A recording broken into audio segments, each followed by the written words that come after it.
Hello बच्चों, नमस्कार। कैसे हो आप सभी? स्वागत है आपका दाव बाजा वाला में। तो आज हम लोग लेके आ गए हैं आपके लिए क्लास 12 बायोलॉजी और बायोलॉजी जीव विज्ञान में हम लोग पढ़ रहे थे चैप्टर नंबर 2। तो दूसरे अध्याय की शुरुआत कर चुके हैं हम लोग, और जिसमें हम लोग धीरे धीरे करके जनन तंत्र को कंप्लीट कर चुके हैं। और इसके बाद में अगला टॉपिक हमारा आता है युग्मक जनन। ठीक है, युग्मक जनन को पढ़ेंगे। और युग्मक जनन को पढ़ने से पहले थोड़ी सी गुजारिश करेंगे आप लोगों से, थोड़ी सी रिक्वेस्ट करना चाहेंगे कि अभी तक आप लोगों ने अपने सारे channel YouTube channel the bio वाला को सब्सक्राइब नहीं किया तो प्लीज जाकर के एक बार चैनल को सब्सक्राइब कर लें, और कमेंट करके लाइक करके ही जाए। ठीक है, हो सके तो अपने फ्रेंड ग्रुप में शेयर भी कर दें। ओके, तो इतना काम आप करेंगे, बाकी हम आपके साथ हैं और उम्मीद करते हैं आप लोग मेरा साथ देंगे। और देखते हैं हम लोग आज जो टॉपिक स्टार्ट कर रहे हैं। आपका ये जो लेक्चर नंबर है 4 से, ये आपका 5 नंबर का लेक्चर रहने वाला है। इससे पहले हम लोगों ने पढ़ा था मादा के जो बाह्य जनांग होते हैं उनके बारे में, और दुग्ध ग्रंथियों के बारे में, बर्तन ग्रंथि के बारे में। ठीक, जो आपका जो मादा जनतंत्र होता है उसे छूटा हुआ पार्ट था, उसको कवर किया था। ठीक, इसके बाद में इसमें हम बात करने वाले हैं बेटा युग्मक जनन के बारे में। ठीक है, युग्मक जनन। अब ये युग्मक क्या होता है, जनन क्या होता है, पहले इसका वर्ड समझेंगे। युग्मक जनन, गैमेटोजेनेसिस, गैमेटोजीनेसिस। देखो, बायोलॉजी में जब इंग्लिश में पढ़ो और इंग्लिश में लिखा हो जेनेसिस, जेनेसिस मीन्स होता है बेटा फॉर्मेशन या बनना। ठीक है, किसी चीज का फॉर्मेशन होना, किसी चीज का फॉर्मेशन होना। कोई भी चीज बनती है तो उसे जेनेसिस करके टाइटल देते हैं, जेनेसिस। तो यहाँ पर क्या बन रहा है, तो यहाँ पर गैमेट बन रहे हैं। क्या बन रहे हैं? गैमेट बनते हैं, मतलब बोले तो युग्मक बनते हैं। अब ये युग्मक बनते हैं, तो युग्मक कहाँ से बनते हैं, कैसे बनते हैं? तो अभी जस्ट आपने जो पीछे वीडियो दो देख के आ रहे होंगे, आयोग उम्मीद है आप लोग आ रहे होंगे देख के। तो मैंने ब्रसर पढ़ा था और उधर पढ़ा था अंडाशय। अंडाशय पढ़ा था, वृषण पढ़ा था। उसमें मैंने आपको बताया था ये नर के प्राथमिक जननांग होते हैं और ये मादा के प्राथमिक जननांग होते हैं। ठीक, दो दो होते हैं संख्या में, ये भी दो होते हैं, ये भी होते हैं। इनमें क्या होती है, इनके लेयर के अंदर क्या होती है, इस वृषण के अंदर क्या होती है, आपकी शुक्रजन नलिका होती है। क्या होती है? शुक्रजन नलिका होती है। और इस शुक्र नलिका में क्या होती है, इसमें जननिक एपिथेलियम पाई जाती है। जननिक थोड़ा सा कवर करेंगे पीछे को, उसके बाद में पढ़ेंगे जननिक उपकला। ठीक, जननिक उपकला पाई जाती है। सेम जब यहाँ पर बात करते हैं तो इसमें क्या होता है, अंडाशय की बात करते हैं। तो मैंने अंडाशय कुछ ऐसे करके बताया था। ठीक, इसके जो बाहर वाला भाग होता है इसे कॉर्टेक्स बोलते हैं। और इसमें भी क्या होती है, आपकी जननिक उपकला होती है। ठीक है, क्या होती है, यहाँ पर लिख देंगे बाहर, जैसे यहाँ पर लिखा कॉर्टेक्स, तो ये मैं लिख रहा हूँ कॉर्टेक्स। और इसी में क्या होता है, जननिक उपकला होती है। जननिक उपकला होती है। ठीक, जननिक उपकला होती है। अब इसकी जो जननिक उपकला होती है, इससे क्या बनते हैं, इससे शुक्राणु बनते हैं, और इससे क्या बनते हैं, अंडाणु बनते हैं। ठीक, क्या बनते हैं, शुक्राणु और अंडाणु। तो शुक्राणु और अंडाणु दोनों को हम एक कॉमन नेम देते हैं बेटा, युग्मक। क्या नाम देते हैं? युग्मक देते हैं। अब ये युग्मक उदर देते हैं, तो युग्मक जब जनन होगा, मतलब जब बनेंगे, तो उस क्रिया को क्या बोलेंगे, युग्मक जनन बोलेंगे। क्लियर? ठीक, देखिए मैंने क्या से ब्रसड देगा, ब्रसड में शुभनलिका होती है, उसमें जनन उपकला होती है जिससे शुक्राणु का निर्माण होता है। अंडाशय में क्या होता है, कॉर्टेक्स वाला भाग होता है, उसमें क्या होती है, जननिक उपकला होती है, अंडाशय में इसी क्लियर होती है, और जिससे क्या होते हैं, अंडाणु का निर्माण होता है। इन दोनों अंडाणु और शुक्राणु, इन दोनों का एक कॉमन नेम देंगे, इनका नाम बोलेंगे युग्मक, गैमेट बोलते हैं। ठीक है, तो गैमेट का निर्माण होना का बनना क्या कहलाता है, युग्मक जनन कहलाता है। क्या कहलाता है? युग्मक जनन कहलाता है। तो परिभाषा अब आपकी क्लियर हो गई होगी कि युग्मक जनन कहते किसे हैं, होता क्या है। ठीक है, व्हाट इज गैमेटोजेनेसिस। तो क्या होता है gametogenesis? Formation of gamete, formation of gamete from germinal cells या जर्मिनल एपिथेलियम। ठीक, तो क्या लिखेंगे यहाँ पर एक लाइन लिखेंगे मैं जननिक उपकला के बारे में, सॉरी युग्मक जनन में। इसमें लिखेंगे जननिक उपकला से, जननिक उपकला से। अब थोड़ा सा और नाम इसको तो एडवांस बना देंगे इसके लिए, जननिक द्विगुणित जननिक उपकला से। अब ये क्या लिख दिया सर, द्विगुणित।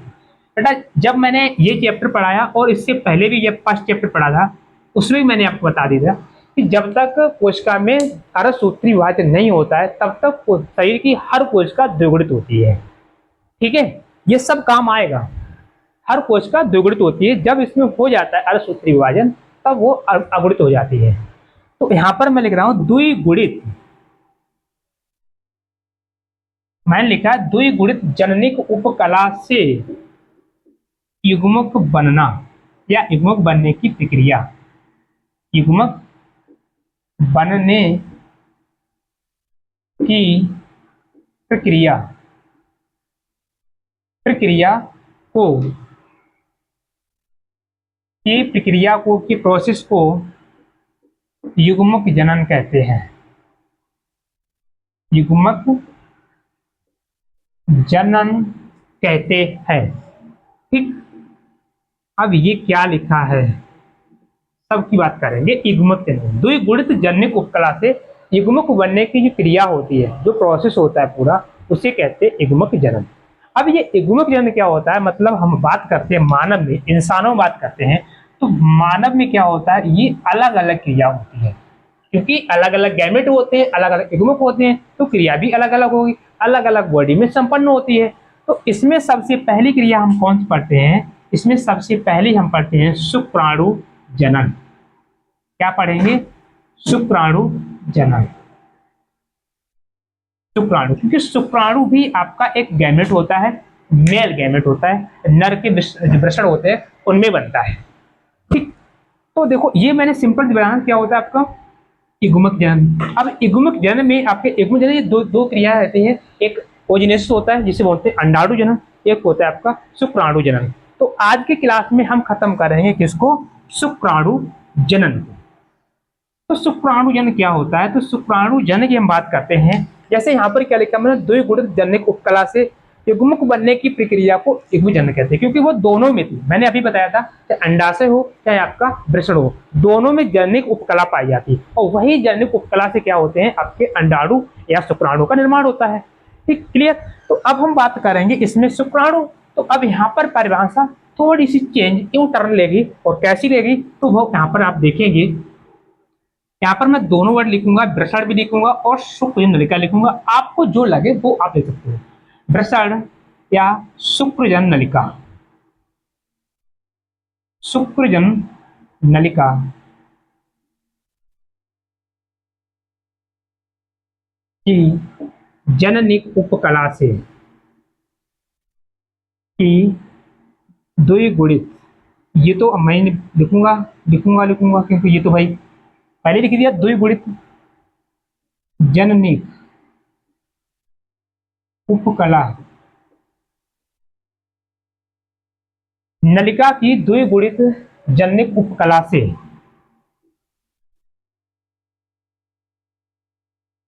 शुक्राणु का निर्माण, शुक्राणुओं के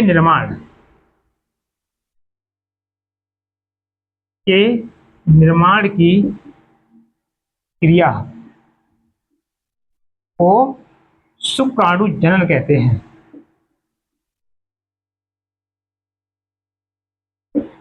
शुक्राणु जनन कहते हैं। ठीक, तो मैंने यहाँ पर बेटा लिख दिया है आपके लिए छोटी सी परिभाषा, आराम से वन लाइनर फॉर्म में आप आसानी से याद भी कर सकते हो, और याद करने के साथ में आपको एकदम क्लास में हर चीज फिलहाल में याद करने का प्रयास रहता है मेरा कि आप लोग साथ साथ में बोलेंगे और याद भी हो जाएगा। ठीक है, याद हो जाएगा आपको।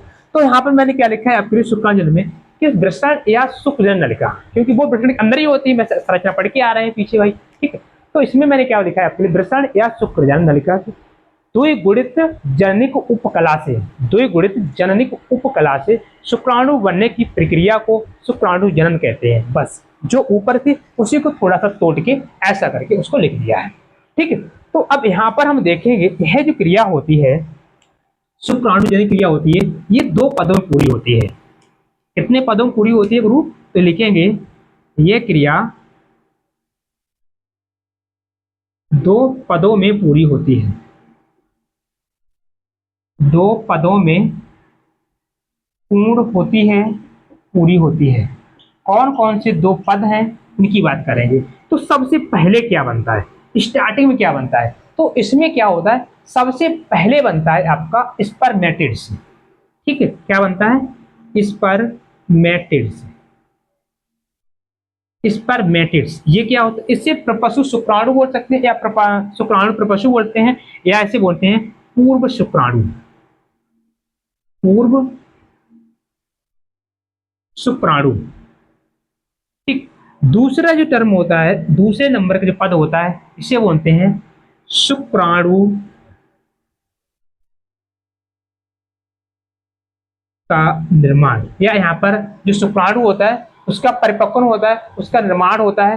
तो यहाँ पर जो स्पर्म जो बनते हैं वो कंप्लीट नहीं होता है शुक्राणु, अल्प होता है, गोल होता है। फिर जाकर के जो शुक्राणु जब आप देखते हो ना, जो ऐसे शुक्राणु दिखता है ये वाला, ये स्टार्टिंग में नहीं बनता, स्टार्टिंग में गोली होती है कोशिकाएं। अब ये गोल कोशिकाएं किस प्रकार से लंबी हो जाती हैं, सबकी बात करेंगे एक एक करके, थोड़ा सा धैर्य रखेंगे आप लोग। तो क्या हो रहा है आपका शुक्राणु का निर्माण, शुक्राणु का, इसे बोलते हैं स्पर्मियोजेनेसिस। इसका नाम थोड़ा ध्यान रखना, स्पर्मियोजेनेसिस। स्पर्मियोजेनेसिस बोलते हैं, और इसे बोलते हैं फॉर्मेशन ऑफ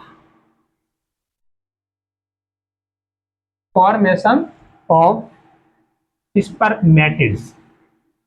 स्पर्मेटिड्स, क्योंकि यहाँ पर भाई स्पर्मेटिड्स का फॉर्मेशन होता है, स्पर्मेटिड्स बनते हैं। ठीक। अब ये कैसे बनते हैं, कहाँ से बनते हैं, तो अब हम देखो, सबसे पहले बेटा स्टार्ट करूंगा, इसके बारे में बात करेंगे। जब इसकी बात हो जाएगी तब बात करेंगे शुक्राणु निर्माण के लिए। ठीक क्लियर। तो अब आप यहाँ से जोड़ेंगे स्पर्मेटिड्स यानी पूर्ण शुक्राणु का निर्माण कैसे होता है।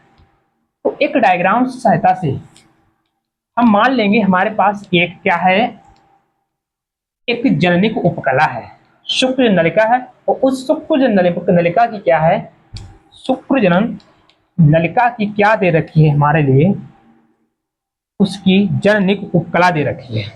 ठीक। तो हम मान रहे हैं बेटा, देखो कुछ ऐसे करके, नली होती तो मैं पूरा नहीं, आधी आधी बना रहा हूं। ये मान लीजिए भाई आपकी जननिक उपकला है। ठीक। जननिक उपकला, अब इस जननिक उपकला में होगा क्या, ये जननिक उपकला क्या करेगी, फर्दर विकास करके बढ़ करके इसकी एक कोशिका, इसकी कोई एक कोशिका क्या हो जाएगी, अन्य कोशिकाओं से थोड़ी सी विभेदित हो जाएगी, अन्य कोशिकाओं से थोड़ी सी विभेदित हो जाएगी, और विभेदित होकर के एक अलग कोशिका बना लेगी, अलग, जिसे हम बोलेंगे इस पर मेटोगोनिया। इस पर मेटोगोनिया। ठीक। क्या बोलेंगे, इस पर मेटोगोनिया बोलते हैं। ठीक। तो पहले तो मैं थोड़ा सा यहाँ पर लिख दें कि हमें पढ़ना क्या है, ताकि आपको थोड़ा ये रहे ना कि हम पढ़ा क्या रहे हैं और आप क्या पढ़ रहे हैं।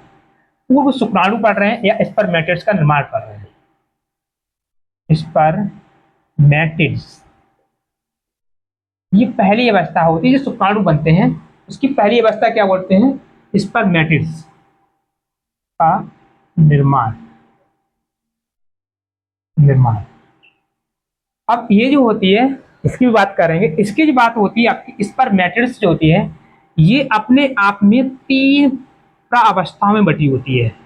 ये अवस्था है शुक्राणु निर्माण की, लेकिन इसकी उपअवस्थाएं होती हैं जिसे बोलते हैं प्रावस्था। स्पर्मेटिड्स जो क्रिया जो होती है, स्पर्मेटिड्स जो बनते हैं वो डायरेक्ट ही बन जाते हैं कि एकदम इससे निकल गए स्पर्मेटोगोनिया और सीधे जाकर के स्पर्मेटिड्स बन गया, नहीं। कैसे बनता है, तो यहाँ पर बेटा तीन प्रावस्थाएं होती हैं। जिन तीन प्रावस्थाओं में पहला नाम किसका होता है, तो फर्स्ट नाम होता है, इसे बोलते हैं गुणन प्रावस्था। क्या बोलते हैं, गुणन का अवस्था, प्रावस्था। अभी हम इसी की बात करेंगे, यहीं पाएंगे थोड़ा सा, ये तभी आपको थोड़ा सा रिलेट कर पाएंगे कि आपने पढ़ना है। सेकंड आपका होता है वृद्धि अवस्था, वृद्धि अवस्था। ठीक। और थर्ड होता है आपका परिपक्वन, परिपक्वन प्रावस्था। तो अवस्था नहीं, यहाँ पर मैं लिखूंगा प्रावस्था। प्रावस्था, और यहाँ पर लिखूंगा प्रावस्था। परिपक्वन प्रावस्था, वृद्धि प्रावस्था, गुणन प्रावस्था। सुनो, अब यहाँ सुनो, ये क्या है आपकी, एक स्पर्मेटोगोनिया है ये वाली, और ये है जनिक उपकला। जनिक उपकला की ये सबसे पहले क्या होगा, देखो सबसे पहले स्टार्ट होती है भाई आप गुणन प्रावस्था। गुणन प्रावस्था में क्या होता है, जो जनिक उपकला होती है ये बहुत सारी मतलब विभाजित करके बहुत सारी क्या बनाती है, स्पर्मेटोगोनिया बनाती है। क्या बनाएगी, गुणन करेगी तो बहुत सारी स्पर्मेटोगोनिया बनेगी। ठीक, यहाँ पर भाई गुणन हो रहा है मतलब 1 से 2, 2 से 4, 3 से 4, और यहाँ पर जो विभाजन होता है वो समसूत्री होता है। अब थोड़ा सा और इसको मैं इधर ले जा रहा हूँ, ध्यान सुनेंगे, ये पॉइंट यदि आपने यहाँ समझ लिया तो कहीं से पूरी साल आप पढ़ोगे कहीं से भाई आपको दिक्कत नहीं मिलेगी। ये मान लेंगे आपका जनिक उपकला बन गई, ऐसी मैंने बना दिया। अब इसमें होगा क्या, ये जब गुणन करती है तो गुणन से क्या करती है, इसमें समसूत्री विभाजन के द्वारा बहुत सारी क्या करती है, कोशिकाओं का निर्माण करती है। बहुत सारी कोशिकाओं का निर्माण करती है, उसी टाइम कुछ कोशिकाएं विभेदित होकर के अलग कोशिकाएं बन जाती हैं, कुछ अन्य कोशिकाओं से अलग हो जाती है, जिसे स्पर्मेटोगोनिया कहते हैं। तो यहाँ पर क्या होता है, समसूत्री विभाजन होता है, और समसूत्री विभाजन से क्या होता है, कोशिकाओं की संख्या वृद्धि होती है। समसूत्री विभाजन होता है। ठीक, समसूत्री विभाजन से क्या होता है, कोशिकाओं की संख्या में वृद्धि होती है।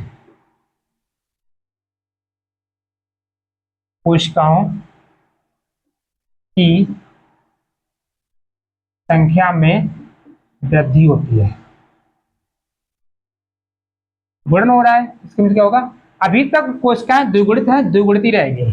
ठीक है, तो वृद्धि होती है, और इसी की कुछ कोशिकाएं एक कोशिका अन्य कोशिकाओं से अलग हो जाती है, जिसे हम स्पर्मेटोगोनिया बोलते हैं। तो अब मैं पूरा प्रोसेस नहीं लिख पाऊंगा, एक वर्ड लिख दूंगा, स्पर्मेटोगोनिया। क्या लिखेंगे, स्पर्मेटोगोनिया। स्पर्मेटोगोनिया का निर्माण होता है। अब ये समझो यहाँ पर भाई एक कोशिका मैंने बना दी, ये हो जाएगी आपकी स्पर्मेटोगोनिया।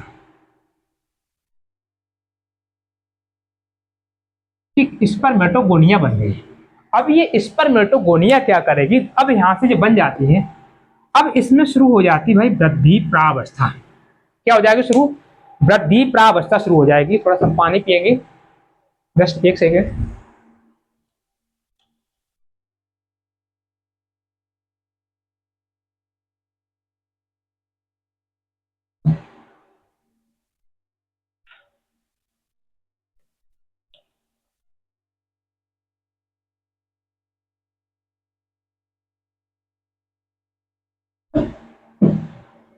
चलिए, तो यहाँ पर मैंने क्या बात कर रहे थे, स्पर्मेटोगोनिया के बारे में। अब यहाँ पर ये स्पर्मेटोगोनिया जो वो भी अभी आपकी द्विगुणित है। ठीक, अब स्पर्मेटोगोनिया को आप मान लो ये आपकी एक स्पर्मेटोगोनिया है, एक कोशिका मान लो ये है कैसी, स्पर्मेटोगोनिया है। अब होगा क्या, यहाँ पर फिर दूसरी स्टेज आ जाती है वृद्धि प्रावस्था। वृद्धि प्रावस्था में क्या होती है, जो कोशिका होती है वो आकार में वृद्धि करती है, बड़ी बड़ी हो जाती है।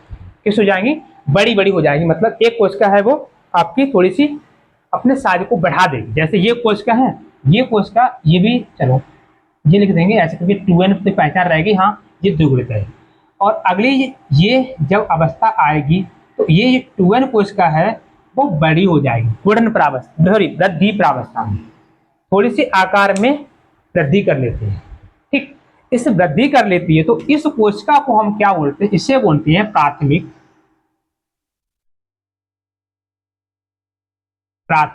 स्पर्मेटोसाइट्स। स्पर्मेटोसाइट्स कोशिका, स्पर्मेटोसाइट्स कोशिका। तो इसे हम एक नाम देंगे प्राइमरी, यानी पी स्पर्मेटोन, एस और सी यानी सेल, PCS सॉरी PSC। क्या बन जाएगी यहाँ से, PSC यानी प्राथमिक स्पर्मेटोसाइट कोशिका। ठीक, अब यहाँ से जब ये प्रक्रिया पूरी जाती है आपके, इसमें क्या होती है, वृद्धि प्रावस्था। कोशिका क्या आता है कि भाई आकार वृद्धि करती है, तो यहाँ पर हम क्या लिखेंगे, आकार में वृद्धि होती है, आकार में वृद्धि। ठीक, आकार में वृद्धि हो जाती है और जिससे क्या होता है, प्राथमिक यानी PSC का निर्माण होता है। PSC का निर्माण होता है। इंपॉर्टेंट कहानी थोड़ी सी लगा लो भाई। वृद्धि प्रावस्था में क्या होता है, प्राथमिक स्पर्मेटोसाइट कोशिका का निर्माण होता है। ठीक है, किससे हुआ था, आपके स्पर्मेटोगोनिया से हुआ था। ध्यान रखना, स्पर्मेटोगोनिया भी द्विगुणित थी और प्राथमिक स्पर्मेटोसाइट कोशिका है ये भी कहती है द्विगुणित है। कैसी है इसकी भी बात करेंगे, तो ये भी आपकी द्विगुणित हो जाती है। ठीक, अब अगली स्टेज आती है बेटा परिपक्वन प्रावस्था। इसमें क्या होता है, तो यहाँ पर जो आपको ये कोशिका होती है, यहाँ से असली कहानी शुरू होती है। असली कहानी शुरू होती है यहाँ से। इसमें क्या होता है जी, प्राथमिक होती है PSC, यहाँ पे लिखेंगे PSC। ये नाम थोड़ा सा साइड हो जाए तो ज्यादा अच्छा है। चलो मैं यहाँ पर ये एक दूसरा पेन लेकर के और यहाँ समझेंगे।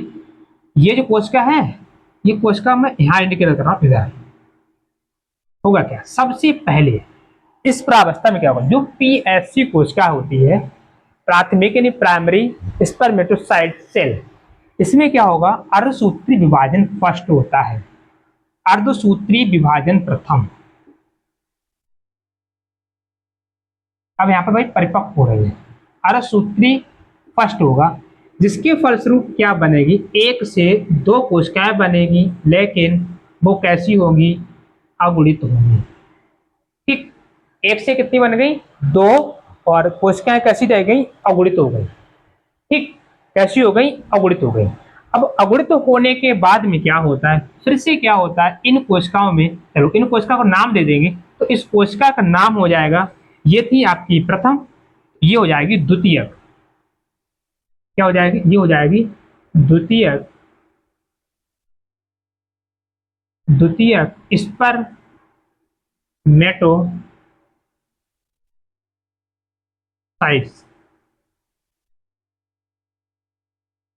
ठीक, स्पर्मेटोसाइट्स, तो यहाँ पर हम बोल सकते हैं द्वितीय क्या हो जाएगा आपका, सेकेंडरी, मतलब SSC। ठीक, SSC secondary spermatocytes, secondary spermatocyte द्वितीयक। यहाँ पर जगह थोड़ी सी प्रॉब्लम रहेगी, शायद आप दिख पा रहा होगा यहाँ पर, तो मैं लिख दूंगा द्वितीयक स्पर्मेटोसाइट्स।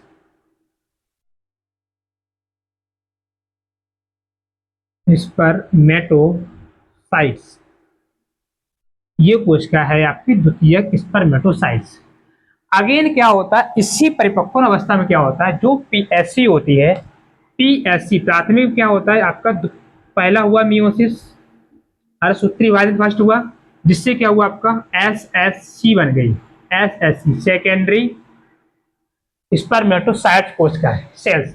ठीक, अब ये कोशिका बनती है, तो यहाँ पर क्या होता है, अगेन क्या होता है, अगेन इसमें अर्धसूत्री विभाजन सेकंड होता है, यानी मियोसिस सेकंड होता है। ठीक, मियोसिस सेकंड होता है, जिसके फलस्वरूप क्या होता है, मियोसिस सेकंड से क्या होता है, दो और कोशिकाओं का निर्माण होता है। जैसे इससे कितनी बन जाएंगी, दो, और इससे कितनी बन जाएंगी, दो। तो ये जो कोशिकाएं रहेगी, ये भी अगुणित रहेगी, ये भी अगुणित रहेगी, ये भी अगुणित रहेगी। गुणसूत्र संख्या में किसी भी प्रकार का कोई चेंज नहीं आता है। तो ये जो कोशिकाएं जो बनती है, ये N, ये N, ये N, ये N, देखो ये बैट द्वितीयक थी, ये थी आपकी प्राथमिक वाली, थोड़ी प्राथमिक, ये द्वितीयक। ये जो कोशिकाएं बन के आ गई 1 2 3 4, इन्हें बोलते हैं बेटा स्पर्मेटिड्स या पूर्व शुक्राणु। क्या बोलेंगे, स्पर्मेटिड्स। इस प्रकार से जो पहली क्रिया होती है वो आपकी खत्म हो जाती है, पहली अवस्था होती है स्पर्मेटिड्स का फॉर्मेशन यानी निर्माण। तो ये किस प्रकार से बन जाते हैं, सबसे पहले स्पर्मेटोगोनिया द्विगुणित होगी, वो विभाजन करेगी। ठीक है, थोड़ी सी कौन सी विभाजन होगा, तो वृद्धि होगी। ठीक, तो वृद्धि में क्या होगा, आकार में बड़ी हो जाएगी। तो मैंने इसको छोटा और इसको बड़ा बनाया इसी वजह से, जानबूझ करके। अब ये बड़ी कोशिका क्या करेगी, सबसे पहले जब इसमें भाई परिपक्वन अवस्था आती है, ये वाली, यहाँ से क्या होता है, इसमें आपका ये जो बड़ी जो कोशिका बनती है, तो इसे हम नाम एक दे देते हैं, क्या देते हैं, प्राथमिक स्पर्मेटोसाइट्स। ठीक, प्राथमिक स्पर्मेटोसाइट्स दे देते हैं। अब जैसे अब प्राथमिक स्पर्मेटोसाइट बन जाती है तभी होती है परिपक्वन अवस्था। परिपक्वन अवस्था में क्या होता है, जो प्राथमिक स्पर्मेटोसाइट्स बनी है उसमें क्या होगा, अरसूत्री विभाजन प्रथम होगा। अरसूत्री विभाजन प्रथम होगा, जिसके फलस्वरूप एक से दो कोशिकाओं का निर्माण होगा, जो कोशिकाएं अगुणित होंगी, जो कोशिकाएं अगुणित होंगी, जिन्हें क्या बोलेंगे, द्वितीयक स्पर्मेटोसाइट्स। द्वितीयक स्पर्मेटोसाइट्स। अगेन इसमें क्या होता है, इसी व्यवस्था में द्वितीयक स्पर्मेटोसाइट्स में क्या होता है, अगेन इसमें विभाजन होता है जिसे बोलते हैं अर्धसूत्री सेकंड। अर्धसूत्री सेकंड विभाजन होता है तो एक से दो करके कोशिकाएं इसकी दो और इसकी दो बन जाती है, जो कैसी होती है, अगुणित होती हैं, और इन कोशिकाओं को बोलते हैं बेटा स्पर्मेटिड्स। क्या बोलते हैं, स्पर्मेटिड्स। अभी तक ये चीज क्लियर ना हुई है तो एक बार मेरे साथ में केवल इसको हम लिख के बताएंगे, केवल डायग्राम बनाएंगे, लिखना कुछ नहीं है, ठीक। समझ, देखो आपने समझ लिया है तो सारी कहानी आसान हो जाएगी। और इसका डायग्राम एनसीईआरटी बुक में बहुत अच्छे दे रखा है, शायद आपकी समझ आ जाए, बहुत अच्छे दिया। मैं एनसीईआरटी वाले बनाऊंगा, लेकिन ये मैंने खुद से डिजाइन किया है, उसकी तरफ देखो। तो भाई मैंने ले लिया ये ब्लैक मार्कर और मैं यहाँ पर आ गया हूँ भाई स्पर्मेटोगोनिया के पास में, सीधी इस कहानी, क्योंकि जो आपकी जनिक उपकला होगी उससे स्पर्मेटोगोनिया बन जाती है।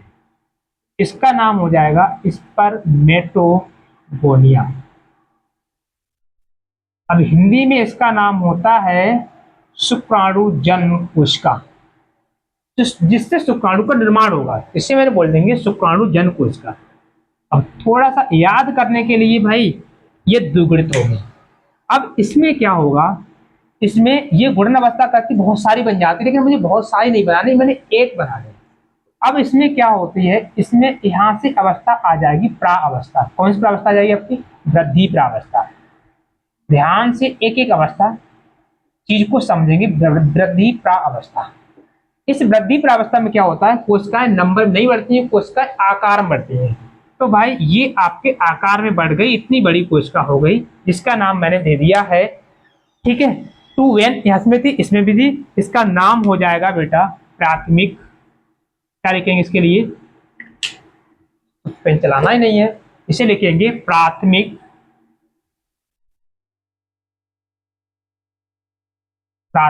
स्पर्मेटोसाइट्स। प्राथमिक स्पर्मेटोसाइट्स कोशिका, जिसे हम बोलेंगे PSC, primary स्पर्मेटो sales, spermatocyte sales, ठीक। अब इसमें क्या होगा, इसमें क्या होगा, सबसे पहले इसमें होता है जब वृद्धि हो जाती है, ये देखो गुणन अवस्था थी, यहाँ पर प्रावस्था में ये बन गया। अब यहाँ से क्या होती है, आपकी परिपक्वन अवस्था शुरू हो जाती है, परिपक्वन अवस्था। यहाँ पर परिपक्वन प्रावस्था, जो स्पर्म जो आपकी सेल्स है वो परिपक्व होना शुरू होगी। कैसे परिपक्व होगी, अब देखिए, प्राथमिक स्पर्मेटोसाइट्स में सबसे पहले क्या होगा, अर्धसूत्री विभाजन फर्स्ट होगा। तो मैं यहां पर लिखूंगा अर्धसूत्री फर्स्ट। अर्धसूत्री फर्स्ट विभाजन होता है जहां पर क्या बनती है, एक से दो कोशिकाओं का निर्माण होता है, जो कैसी होती है, अगुणित होती है। एक से दो कोशिका का निर्माण होता है जो अगुणित होती हैं, और इनका नाम हो जाता है द्वितीयक। क्या नाम हो जाएगा, द्वितीयक स्पर्मेटोसाइट्स। स्पर्मेटोसाइट्स कोशिका, ठीक। कोशिका नहीं लिखूंगा, बहुत बड़ा नाम हो जाता है, जिसे हम बोलेंगे एस यानी सेकेंडरी, एस स्पर्मेटो, और सेल्स यानी कोशिका, SSC, और ये नाम था PSC, प्राथमिक स्पर्मेटोसाइट सेल्स, ठीक। अब यहाँ पर क्या होता है, इसके अंतर्गत मैंने सूत्री विभाजन फर्स्ट हुआ, ये सब यहाँ से अवस्था कौन सी, परिपक्वन प्रावस्था। अगेन इसमें क्या होगा, दूसरा अर्धसूत्री विभाजन होगा। अब इसमें भी होगा और इसमें भी होगा, इसमें भी होगा, इसमें भी होगा। तो इसमें अब क्या हो रहा है भाई, यहाँ पर आप लिख लेंगे, यहाँ पर अर्धसूत्री सेकंड। क्या नाम लिखेंगे यहाँ पर, अर्धसूत्री सेकंड।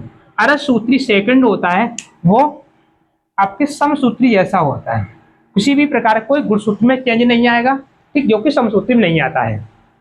तो ये यहाँ पर क्या आ जाते हैं, एक से दो कोशिकाएं बन जाएंगी, समसूत्रीम जैसा बनता है वैसा ही रहेगा।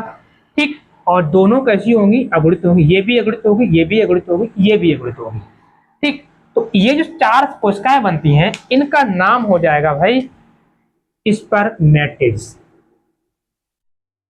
स्पर्मेटिड्स। ठीक, स्पर्मेटिड्स। अब ये जो कोशिका कैसी थी, गोल होती है। कैसी होती है, गोल होती है। अब इस गोल कोशिका से क्या बनेगा, इस गोल कोशिका से आपका एक शुक्राणु का निर्माण होगा, जिसे हम सेकंड पद में पढ़ते हैं। क्योंकि हमने कहा था ये जो क्रिया होती है, ये जो क्रिया होती है ये दो पदों में पूरी होती है। एक होती है आपकी स्पर्मेटिड्स का निर्माण, फॉर्मेशन ऑफ स्पर्मेटिड्स, ठीक, या पूर्व शुक्राणु बोलते हैं। और सेकंड होती है आपके लिए शुक्राणु का निर्माण। ठीक, जो इससे क्या होता है, यहाँ से शुक्राणु जन है, जिससे मैंने बोला था स्पर्मियोजेनेसिस। स्पर्मियोजेनेसिस। तो अब यहाँ पर एक पद पूरा हुआ है, पूर्व शुक्राणु का निर्माण, क्या बोलेंगे, पूर्व शुक्राणु का निर्माण बोल सकते हैं, और क्या बोल सकते हो आप, स्पर्मेटिड्स का निर्माण। अब ये जो है ये आपके स्पर्मेटिड्स है। अब ये कैसे होते हैं, गोल होते हैं। ठीक, तो इस प्रकार से आप अच्छे से पूरा एक डायग्राम से और पूरा रीड कर पाएंगे। ये आपकी वृद्धि प्रावस्था में होता है, वृद्धि प्रावस्था में होता है, और ये होता है आपका गुणन प्रावस्था में। ये तो गुणन अवस्था, गुणन प्रावस्था बन जाता है। गुणन, इसका वृद्धि, और वृद्धि के बाद में क्या होता है, परिपक्वन होता है। और परिपक्वन थोड़ा सा सही पढ़ना है, परिपक्वन में दो बार कोशिकाएं विभाजित करते हैं। ये जो इतना प्रोसेस हो रहा है यहाँ से इस कोशिका से यानी यहाँ तक बन के आ रहे हैं, ये यहाँ से यहाँ तक की कहानी जो है ये आपकी परिपक्वन हो जाती है। इस कोशिका जी प्राथमिक थी, इसी में विभाजन कराना है। पहले फर्स्ट कराएंगे, फिर सेकेंड कराएंगे, और देन जाकर के हमें क्या मिल जाएगा, जो हम चाह रहे थे, यानी स्पर्मेटिड्स का निर्माण हो जाता है। क्लियर। अब सुनिए इसकी दूसरी बारी, दूसरी सेकंड जो फेज आती है उसको पढ़ेंगे। यानी दूसरा जो पद था हमारा, जिसे मैंने दिया था स्पर्मियोजेनेसिस। क्या नाम लिखा था, स्पर्मियोजेनेसिस।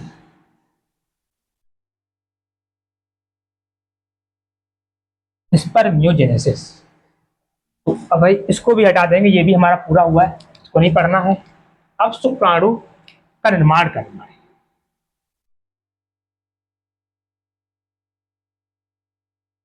शुक्राणु का निर्माण, तो शुक्राणु का देखो, शुक्राणु एक कोशिका होती है, और स्पर्मेटिड से ये भी एक कोशिका थी। अब एक कोशिका थी लेकिन कैसी थी, गोल कोशिका थी। तो गोल कोशिका थी, तो यहाँ पर क्या थी, यहाँ पर हम थोड़ा एक लाइन लिख लेंगे, उसके बाद में देखो डिस्क्राइब करेंगे। आई कीजिए, क्या लिखेंगे, गोल, गोल स्पर्मेटिड्स, या गोल पूर्व शुक्राणु, गोल स्पर्मेटिड्स कोशिका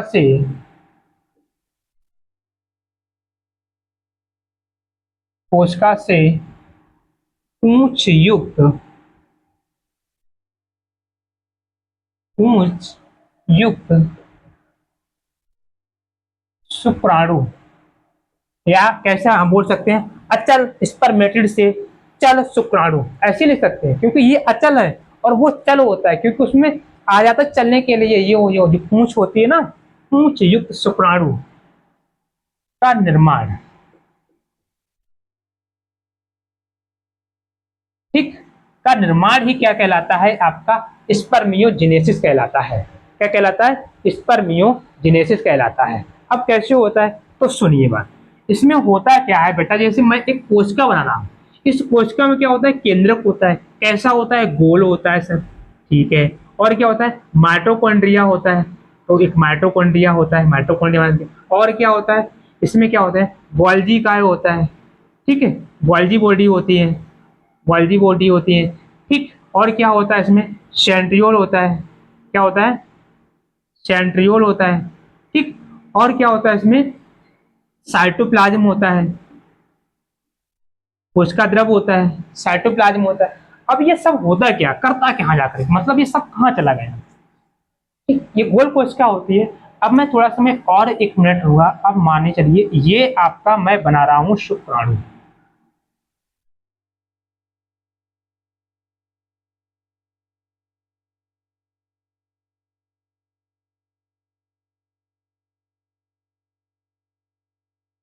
ये जो शुक्राणु बना रहा हूँ, देखो ये गोल से और इस प्रकार कैसे बन जाता है, इसकी बात करेंगे,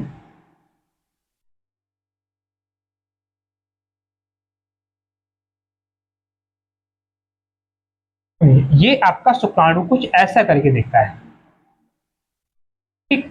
और यहाँ पर क्या रहते हैं आपके, ऐसे यूं यूं यूं करके भाई माइटोकॉन्ड्रिया लगे रहते हैं इसके लिए ऊर्जा देने के लिए। और ये कैसा होता है, एक पूर्ण संरचना होती है। तो पूर्ण संरचना होती है ये, ऐसा ये शुक्राणु कैसे बनता है उसकी बात करेंगे। बहुत ही ट्रिकी मेथड्स करेंगे, आपको जस्ट अभी की अभी हाल याद हो जाएगा ये कैसे कैसे हुआ। तो स्पर्मेटिड कोशिका में क्या होता है, केंद्रक होता है, और केंद्र कैसा होता है, गोल होता है। तो स्पर्मेटिड केंद्र गोल होता है, और शुक्राणु में केंद्र कैसा हो जाता है, ये लंबा हो जाता है। भाई यहाँ पर केंद्र से बताया नहीं, तो बेटा इसमें जो केंद्रक होता है ये यहाँ पर होता है, ये केंद्रक लंबा केंद्रक हो जाता है। केंद्र कैसा हो जाएगा, लंबा हो जाता है, ठीक। कैसा होता है, लंबा हो जाता है। इस कोशिका के अंदर क्या होता है, तो इसमें होता है गोल्जी काय होता है। गोल्जी काय होता है, जो गोल्जी काय होता है वो इस शुक्राणु क्या बना लेता है, एक्रोसोम बना लेता है। क्या बना लेगा, एक्रोसोम। एक्रोसोम कहां पर होता है, तो ये जो रचना जाती है ऊपर वाली जो हेड होता है, इसके ऊपर जो हेड की जो कवरिंग होती है, इससे बेटा बोलते हैं एक्रोसोम, ठीक है, एक्रोसोम। तो गोल्जी काय से क्या बन गया, एक्रोसोम बन गया। इसके बाद में क्या, जो माइटोकॉन्ड्रिया होते हैं इसके, माइटोकॉन्ड्रिया, जो माइटोकॉन्ड्रिया होते हैं वो यहाँ पर क्या करते हैं, इसके अच्छे भाग में तंतुरूपी सर्पिलाकार ऐसे करके चारों तरफ से घूम जाते हैं, ठीक है। यानी इसमें क्या करते हैं माइटोकॉन्ड्रिया, ये क्या करते हैं, ये आपके अच्छे भाग में, अच्छे भाग में तंतु रूपी हो जाते हैं। भाई लगा तंतु धागे जैसे जो खींच दी हो मैंने यहाँ पर, ठीक है, तो तंतुरूपी हो जाते हैं। इसके बाद में क्या बात करते हैं, इसका जो कोशिका द्रव्य होता है वो नष्ट हो जाता है, ठीक, खत्म हो जाता है, सूख जाता है। और जो इसमें सेंट्रोसोल होते हैं, सेंट्रियोल होते हैं, सेंट्रियोल, सेंट्रियोल जो होते हैं जो इसका फ्लैजेला यानी पुच्छ बनाने में हेल्प करता है, ठीक है। क्या बनाता है, पूंछ बनाता है, यानी जो आपका फ्लैजेला इसे बोलते हैं, एक नाम और है इसका, फ्लैजेला,